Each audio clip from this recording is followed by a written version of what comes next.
कांग्रेस ने एक protocol set किया है जिसको सर्वे का भी नाम दिया जा रहा है कि भाई कौन उम्मीदवार है जिसकी ज़मीन पर पकड़ है, कौन जो विधानसभा का जो मतदाता है वो किसको चाह रहा है। तो हरियाणा मांगे हिसाब के अंदर 15 सवाल पार्टी ने जो है वो भाजपा से मांगे हैं, जिनमें से भारतीय जनता पार्टी एक भी सवाल का जवाब नहीं दे पाई है। चाहे उसमें मुख्य तौर पर हरियाणा बेरोजगारी में देश का नंबर 1 प्रदेश क्यों है, हरियाणा में सबसे ज़्यादा महंगाई क्यों है, बावल के लोगों को दरकिनार करके और बाहरी लोगों को जो है यहाँ पर रोजगार दिया जा रहा है, जबकि बावल की जमीन पर सरजमी के ऊपर ये जो है औद्योगिक क्षेत्र है। बावल की बात करेंगे स्पेशली तो बावल के अंदर डंपिंग यार्ड बना, कूड़े का ढेर। अब बावल में कूड़े का ढेर है तो कम से कम चलो वैसे तो होना नहीं चाहिए है तो, लेकिन बावल का कूड़ा तो उसमें गिरे, लेकिन नीमराना से लेकर के गुड़गांव मानेसर तक का कूड़ा वहां आता है, उससे बीमारियां फैल रही है।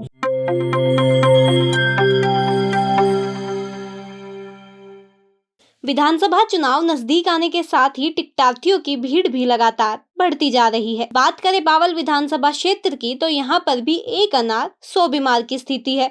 भारतीय जनता पार्टी में कम और कांग्रेस में ज्यादा मारामारी है। कांग्रेस के टिकट चाहने वालों में एक नया नाम अब जुड़ा है डॉक्टर महेश कुमार का। डॉक्टर महेश कुमार के बैनर भी पूरे बावल में अब जगह जगह दिखाई देने लगे हैं। डॉक्टर महेश आज एनजेपी के स्टूडियो पहुंचे और उन्होंने बावल से चुनाव लड़ने सहित विभिन्न सवालों के जवाब दिए। हम आपको यह बता दें कि डॉक्टर महेश कुमार इससे पूर्व भारतीय कमेरा वर्ग पार्टी से जुड़े हुए थे। लोकसभा चुनाव से पहले वे अपनी टीम के साथ कांग्रेस में शामिल हुए थे। एक विचारधारा को लेकर डॉक्टर महेश कुमार लंबे समय से राजनीति में सक्रिय है। टिकट कैसे मिलेगी, कब घोषणा होगी, इन सब सवालों के जवाब तो भविष्य देगा, लेकिन हमारे कुछ सवाल थे जिनका डॉक्टर महेश कुमार ने आज जवाब दिया है। आइए उन्होंने किस विषय पर क्या कहा सुनते हैं। नमस्कार, मैं हूं कोमल राव। आज हमारे साथ मौजूद हैं डॉक्टर महेश कुमार। सर, सबसे पहले आपका स्वागत है। नमस्कार। तो डॉक्टर साहब, सबसे पहले यही सवाल होगा कि बावल को क्यों चुना? अब जहां तक मेरा बावल के अंदर चुनाव लड़ने का विषय है तो मेरा जिला रेवाड़ी है और रेवाड़ी जिले के अंदर 3 विधानसभा हैं, जिसमें से 2 अनरिजर्व्ड है और 1 रिजर्व्ड विधानसभा है।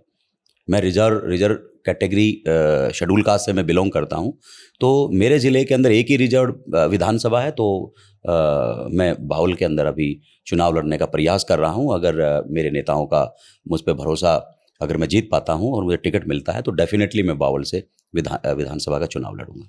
अगर हम बावल में कांग्रेस के टिकटार्थियों की सूची देखते हैं तो काफी लंबी है और कांग्रेस के खुद के जो बहुत पुराने समर्थक हैं वो लाइन में हैं। तो ऐसे में आपको क्यों चुना जाए? पार्टी आपको क्यों चुनेगी? आपका क्या रोड मैप है? देखिए, एक तो आपने कहा कि बहुत सारे दावेदार हैं, तो ये तो खुशी की बात है। इससे ये पता लगता है कि भाई आज कांग्रेस पार्टी की लहर है, कांग्रेस मजबूत हो रही है। एक समय था जब भारतीय जनता पार्टी 2014 के अंदर जो झूठे वादे और जो है नारे लेकर के आई थी, तो उस समय जो है बीजेपी की तरफ लोग शिफ्ट हो रहे थे। लेकिन जब आज भाजपा का कुशासन, जो हर वर्ग आज भाजपा से परेशान है, चाहे वो कर्मचारी है, चाहे वो व्यापारी है, चाहे वो किसान है, मजदूर है, चाहे वो पंचायत प्रतिनिधि हैं, चाहे कच्चे कर्मचारी है, तमाम जो कुशासन भाजपा का रहा, तो उससे दुखी होकर के आज जो कांग्रेस का जो राज रहा 10 साल, जो हरियाणा के अंदर चौधरी भूपेंद्र सिंह हुड्डा की सरकार रही, आज उसको हर वर्ग याद कर रहा है। तो ये उसका असर है कि आज कांग्रेस मजबूत हो रही है। तो एक विधानसभा के अंदर कई सारे काफ़ी जो है दावेदार हैं, तो ये तो बड़ी खुशी की बात है। कांग्रेस पार्टी की सरकार बनने जा रही है। और जहाँ तक है मुझे चयनित करने का, तो बड़ी ईमानदारी से कांग्रेस ने एक प्रोटोकॉल सेट किया है जिसको सर्वे का भी नाम दिया जा रहा है कि भाई कौन उम्मीदवार है जिसकी ज़मीन पर पकड़ है, कौन जो विधानसभा का जो मतदाता है वो किसको चाह रहा है।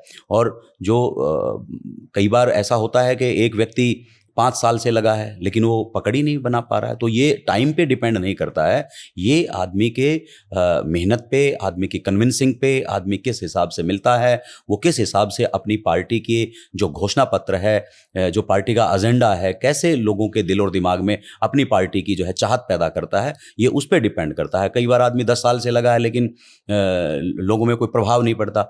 कोई आदमी ऐसा है कि जो 2, 4, 5 महीने के अंदर ही अपनी छाप छोड़ता है। और मेरे अगर स्पेशली मेरी बात करें तो मैं पिछले 10 साल से बावल से जुड़ा हुआ हूं, क्योंकि 2015 से 2014 में जो है 2015 में जब मैं बहुजन समाज पार्टी में शामिल हुआ और मुझे स्टेट का कोऑर्डिनेटर बनने का मौका मिला बहुजन समाज पार्टी में, तो पूरे प्रदेश के साथ साथ मैंने बावल में काम किया। बावल मेरा नेटिव जो है ज़िला है, तो मैंने वहाँ ज़्यादा काम किया। तो ऐसा कोई गांव और मोहल्ला नहीं है जहाँ पर हमने बावल के अंदर जाकर के संगठन ना बनाया हो, बावल के अंदर गरीब आदमी की आवाज़ को ना उठाया हो। एक विचारधारा और संगठनात्मक रूप में मैंने बावल के अंदर काम किया है। तो वहाँ पर सब लोग चाह रहे हैं और जो पार्टी ने प्रोटोकॉल सेट किया है उसके अकॉर्डिंग मैं मेहनत कर रहा हूँ। अगर मैं उस प्रोटोकॉल में कहीं सेट होता हूँ तो मेरे जो है पार्टी के जो नेता हैं वो विश्वास जताएंगे, तो डेफिनेटली जो है हम बावल से ये सीट कांग्रेस के खाते में डालेंगे। अभी आप बावल के लिए क्या विजन लेके चल रहे हैं? देखिए, बावल में तो जो 10 साल भारतीय जनता पार्टी की सरकार रही, वो तो सिर्फ बावल में ही नहीं पूरे प्रदेश के अंदर। आज चौधरी दीपेंद्र हुड्डा जी जो हमारी पार्टी के वरिष्ठतम सांसद हैं, वो हरियाणा मांगे हिसाब, आज जैसे पटौदी के अंदर उनकी पद यात्रा है, तो रोज़ कहीं ना कहीं जो है 2 विधानसभाओं के अंदर, तो हरियाणा मांगे हिसाब के अंदर 15 सवाल पार्टी ने जो है वो भाजपा से मांगे हैं, जिनमें से भारतीय जनता पार्टी एक भी सवाल का जवाब नहीं दे पाई है। चाहे उसमें मुख्य तौर पर हरियाणा बेरोजगारी में देश का नंबर 1 प्रदेश क्यों है, हरियाणा में सबसे ज़्यादा महंगाई क्यों है, हरियाणा के अंदर जो है नशे में इतना जो है युवा क्यों पड़ गया है, उस पर कंट्रोल क्यों नहीं है सरकार का, और जो जो जो बाहरी युवाओं को जो रोज़गार है जिससे कि हमारे यहाँ बेरोजगारी ज़्यादा बढ़ रही है, चाहे पोर्टल्स की बात है, वो हर तरह के जो 15 सवाल है वो आज पार्टी लेकर के जा रही है और वो पूरे प्रदेश का हाल है। लेकिन अगर स्पेशली हम बावल की बात करें तो बावल के अंदर औद्योगिक क्षेत्र है बावल, वही विषय वहाँ भी लागू होता है कि बावल में बाहर के जो लोग हैं वो, मैं एक बारी बनीपुर चौक पे अपना जो है कैंपेन चला रहा था, तो वहाँ पर कुछ बसें खड़ी थी, तो उनके ड्राइवरों से बात हुआ, तो बसें तो लोकल थी, उन्होंने हमारी बात भी सुनी, वहाँ पर जो है हमने चर्चा की चुनाव की। लेकिन जैसे ही लेबर वहाँ से आई उन बसों में बैठने के लिए, तो मैं उनसे भी अपील करने लगा कि मैं भी एक कैंडिडेट यहाँ से बन सकता हूँ। तो मैंने उनसे बात करना जब शुरू किया तो वो बसों के जो ड्राइवर थे, जो लोकल बावल के रहने वाले हैं, उन्होंने एक सुर में कहा कि डॉक्टर साहब ये यहाँ के नहीं हैं। तो मैंने कहा कि इनमें से एक भी व्यक्ति यहाँ का नहीं है बावल का। तो ऐसा हाल है कि बावल के लोगों को दरकिनार करके और बाहरी लोगों को जो है यहाँ पर रोजगार दिया जा रहा है, जबकि बावल की ज़मीन पर, सरजमी के ऊपर ये जो है औद्योगिक क्षेत्र है। फिर हम अगर बनीपुर में गांव में गया तो वहाँ पर एक प्रोग्राम था, तो वहाँ के लोगों से हमने बात की, तो वहाँ का किसान इतना दुखी है कि जब उनकी ज़मीन एक्वायर हुई तो उनको कुछ जो है मुआवजा मिला, तो उनका मुआवजा कम था, वो कोर्ट गए, कोर्ट ने उनके पक्ष में फैसला दिया। उसके बाद सरकार जो है दोबारा से कोर्ट में जाती है और आज 7.5 लाख रुपए की रिकवरी उनसे मांगी जा रही है, जबकि मुआवजा कम था।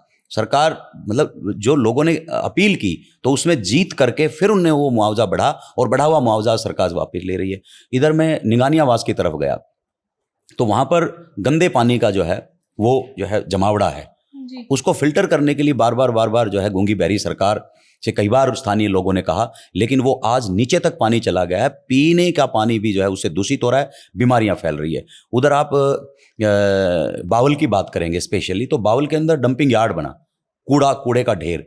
अब बावल में कूड़े का ढेर है तो कम से कम, चलो वैसे तो होना नहीं चाहिए है तो, लेकिन बावल का कूड़ा तो उसमें गिरे, लेकिन नीमराना से लेकर के गुड़गांव मानेसर तक का कूड़ा वहाँ आता है, उससे बीमारियां फैल रही है। बाकी अगर हम वर्ग पे आएँ तो 100 गज के प्लॉट की बात है। हम गांव में मैं विजिट कर रहा हूं तो वहां पर एक परिवार जो है 3 परिवार एक घर में रह रहा है, उनको एक्सटेंशन परिवार बढ़ गया है, लेकिन हुड्डा साहब की सरकार में जो 100 गज के प्लाट की स्कीम थी वो भारतीय जनता पार्टी ने आते ही बंद कर दी।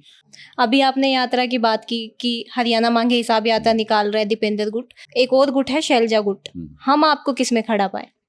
देखिए, मेरा कोई गुट नहीं है, मैं पार्टी का पदाधिकारी हूँ, पार्टी का कार्यकर्ता हूँ, और जहाँ भी जैसे मौका मिलता है।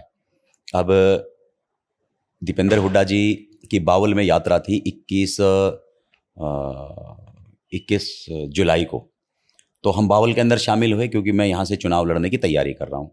और बावल के बाद मैं जो है बादशाहपुर भी शाम में गया कि ठीक है चलो उसके बाकी, अभी आज मेरा मन था कि मैं पटौदी जाऊं। बाकी जहाँ भी यात्रा गई मैंने अपनी जगह नहीं छोड़ी, क्योंकि देखो ये स्थानीय लोगों को वहाँ पर जो है उनकी हाजिरी ज़रूरी होती है। तो हमने जहाँ पे हम तैयारी कर रहे हैं, जहाँ पर प्रभाव है कि हमारे कहने से 10 आदमी, बाकी तो जैसे मैं शेड्यूल कास्ट डिपार्टमेंट का वर्किंग चेयरमैन हूँ तो हमारे दूसरे पदाधिकारी हैं, वो वहाँ जाते हैं। तो दीपेंद्र भाई साहब की भी जो यात्रा चल रही है उसमें हम इधर जहाँ पर हमारा लोकल इलाका है वहाँ हम शामिल होते हैं। और शैलजा जी की यात्रा की जो बात है वो जब कभी इधर आएगी, क्योंकि अभी तो अब जब हम खुद इधर इलाके में जब आएगी तो हम उसमें भी शामिल होंगे। और दीपेंद्र हुड्डा जी भी अगर वहाँ कभी अम्बाला में या उधर यात्रा लेके गए तो हम उसमें भी नहीं शामिल हुए, तो अपने इलाके में ही शामिल हुए। चाहे वो दीपेंद्र जी की यात्रा है और कल को शैलजा जी की आएगी तो भी शामिल होंगे। हम किसी गुट में नहीं हैं, हम पार्टी के साथ में हैं, एक जो है जिम्मेदार पदाधिकारी के साथ।